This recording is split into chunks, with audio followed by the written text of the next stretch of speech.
Tema número 6. Levantando más líderes. Cuando vemos el liderazgo que existe en el mundo, son muy pocos los buenos modelos de líderes que más allá de simples palabras prediquen con su ejemplo. Hay muchos que liderean con opresión y autoritarismo y como figuras centrales de organizaciones, comunidades o países. El liderazgo de la iglesia desafortunadamente no se ve tan diferente. Es un liderazgo que también se encuentra en crisis. Casi sin darnos cuenta hemos adaptado como nuestro modelo a seguir el modelo del mundo.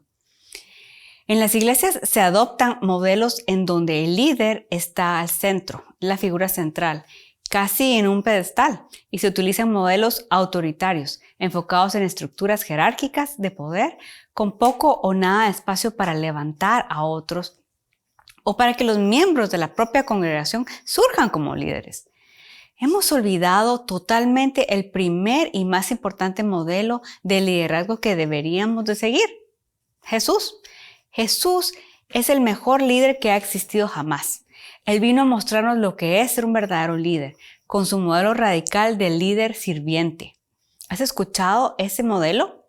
Sus enseñanzas y estilo de vida, aparte de ser valiosas y significativas para nuestra vida cristiana, deben ser nuestro modelo a seguir en todo lo que queramos alcanzar. Sin embargo, este prototipo de liderazgo que él nos modeló suele estar muy lejos de lo que seguimos hoy en la organización dentro de las congregaciones.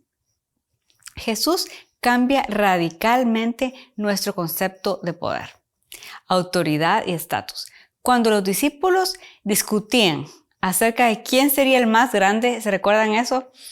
Jesús les dice: como ustedes saben, los gobernantes de las naciones las dominan y los poderosos se imponen en su autoridad. Pero entre ustedes no debe de ser así. Más bien, les dice, aquel de ustedes que quiera hacerse grande será su servidor. Y aquel de ustedes que quiera ser el primero será el último, será su esclavo. Imiten al Hijo del Hombre, que no vino para ser servido, sino para servir y para dar su vida en rescate por muchos. Esto lo encontramos en Mateo 20, el versículo 25 al 28. Hay muchos que quieren ser los primeros y estar en la cima, pero de acuerdo con Jesús, los que quieren ser primeros tendrán que ser los últimos. ¿Quién quiere ser el último hoy en día? Entonces, ¿qué tipo de liderazgo nos vino a modelar Jesús? Jesús vino a traer cambios radicales y a volver todo de cabeza. Y uno de esos cambios fue el liderazgo, y que él mismo nos modeló. En Juan 13, versículos 13 al 14, encontramos al propio Señor Jesús que se levanta de la mesa, se quita el manto y se ata una toalla en la cintura. Luego echa agua en un recipiente y comienza a lavarle los pies a sus discípulos y a secárselos con la toalla que llevaba en la cintura. Cuando terminó de lavarle los pies, se puso el manto y volvió a su lugar. Entonces les dijo: ¿entienden lo que he hecho con ustedes?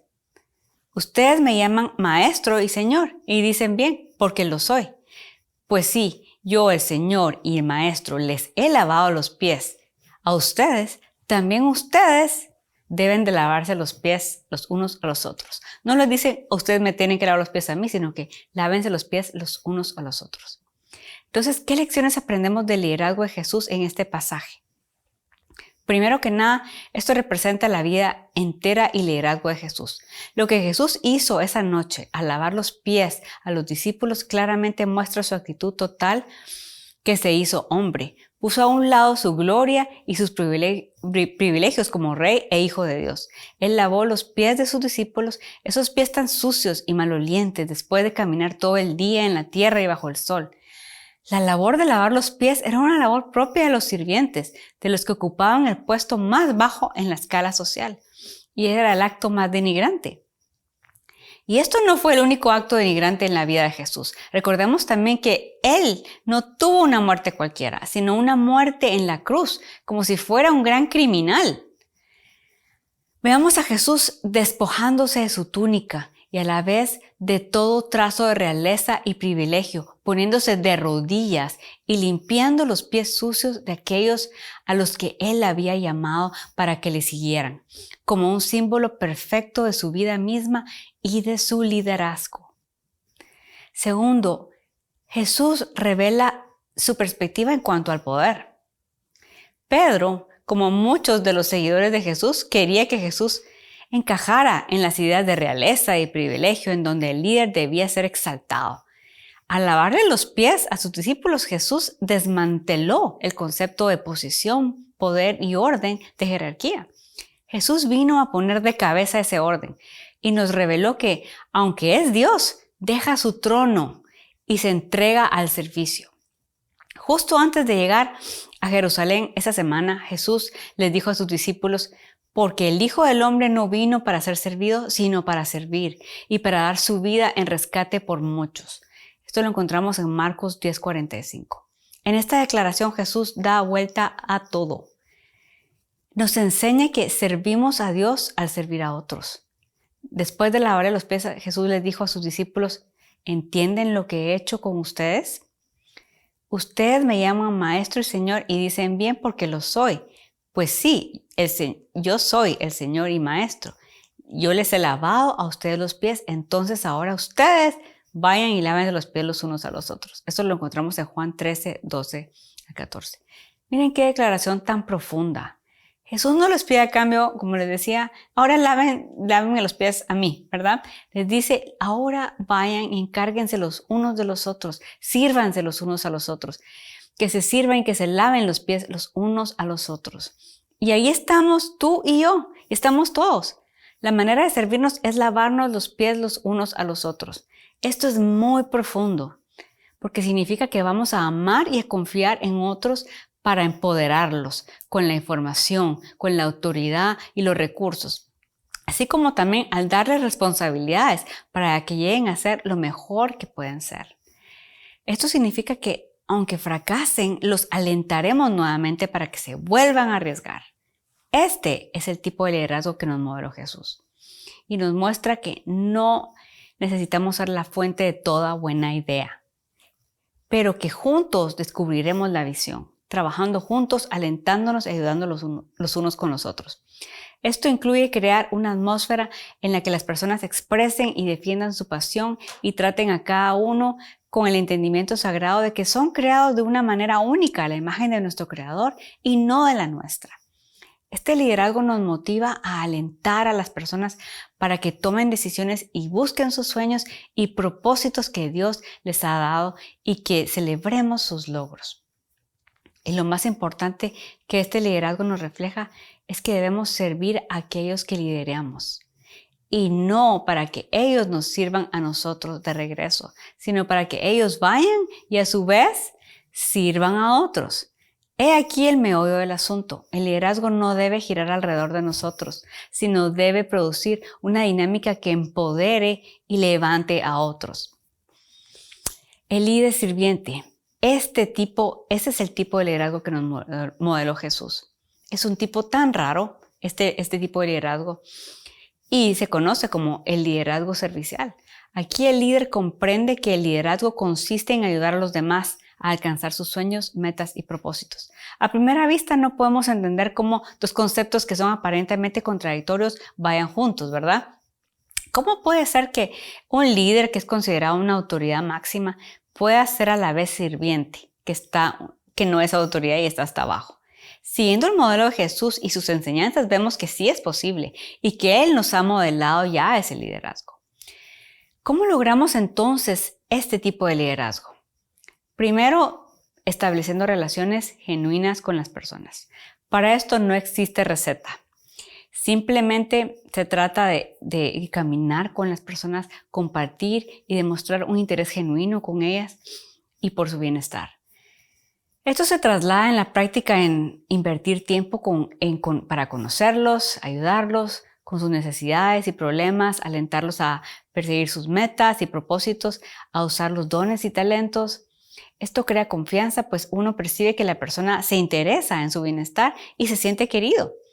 Jesús, ¿saben qué hizo? Invirtió tiempo en las personas. Siempre estuvo rodeado con su íntimo grupo de discípulos, a los que discipuló y enseñó, con sus seguidores y con amigos como María, Marta y Lázaro, haciendo llamados a otros de una manera personal.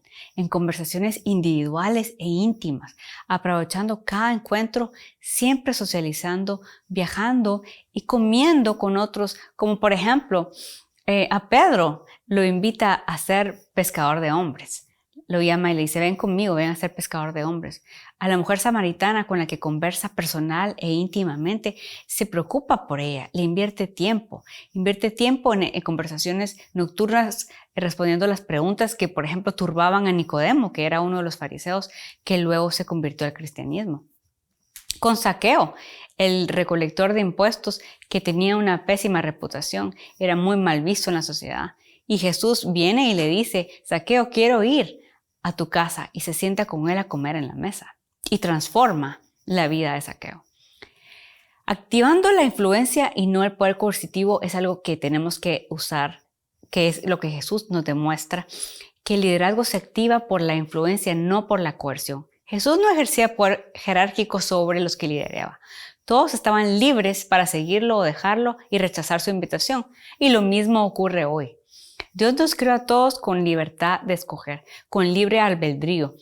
Y esto ha sido uno de los actos más profundos del auténtico liderazgo de nuestro Dios, la capacidad de escoger. Nosotros tenemos la capacidad de influenciar a otros, es una característica principal que distingue a los líderes de los seguidores. Los verdaderos líderes en una organización no son necesariamente los que ocupan un puesto de liderazgo en el organigrama y que están hacia arriba. Los verdaderos líderes son los que pueden influenciar tanto a los de arriba como a los de abajo en ese organigrama. Una forma en que determinamos si una persona es líder es evaluando a los demás, si los siguen porque quieren hacerlo con libre albedrío, como decía, o porque están obligados a hacerlo. Otra cosa que tenemos que hacer es buscar el potencial de los seguidores por encima del beneficio propio. Lo que distinguió el liderazgo de Jesús de otros modelos de liderazgo es la manera en la que Él puso como prioridad el potencial de sus discípulos y seguidores. Jesús tenía la mentalidad del reino y por lo tanto se enfocaba en el potencial de cada uno de sus seguidores para cumplir el propósito del reino. Él no se enfocaba en su bienestar o en el bienestar de ninguna entidad u organización religiosa. Es más, Jesús no era parte de ninguna entidad o organización religiosa. Jesús no invirtió su vida en los otros para obtener una organización exitosa. Jesús invirtió su vida en las personas de manera individual para que ellos pudieran crecer y alcanzar su potencial máximo para engrandecer el reino de Dios.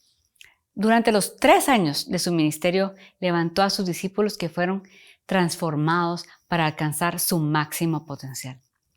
Constantemente retó los sistemas religiosos y a sus líderes. Y la mayoría de su tiempo se dedicó a enseñar y a predicar con el objetivo de transformar vidas y de reproducirse en los corazones de cada uno de los que llevarían la antorcha después de que Él partiera de este mundo. Y esto continúa también hoy. Dios nos pasa esta antorcha, no para que nosotros nos la quedemos y seamos nosotros los que brillemos, sino para que agarremos esa antorcha y la pasemos a otras. Esta antorcha es la llama de las enseñanzas de Jesús. El objetivo es pasarlas a otros para que el reino siga expandiéndose y para que podamos cumplir de esa manera la gran comisión. Si has recibido la antorcha, ¿en qué manera estás alentando a los que están a tu alrededor? ¿Cómo estás levantando a otros? ¿Cómo estás usando tu influencia en tu círculo de amistades, en tu familia, con tus compañeros de trabajo o con tus mismos hermanos de Cristo? ¿Es tu mentalidad la del reino? Así como Jesús, debemos utilizar nuestra influencia para servir y ayudar a los demás a que cumplan con las metas y propósitos a las que Dios los ha llamado. Así continuamos pasando la antorcha, expandiendo el reino de Dios. Y aquí llegamos al corazón del Instituto María y Marta, tomando como modelo el propio liderazgo de Jesús, el propio liderazgo del líder sirviente. Queremos replicar ese mismo modelo en todas las mujeres que se unan al programa para que descubran el propósito para el cual fueron creadas. Deseamos que pongan en práctica sus dones y talentos para la gloria de Dios y para el bien del reino de Dios. Y ellas a su vez sigan pasando esa antorcha a otras mujeres más.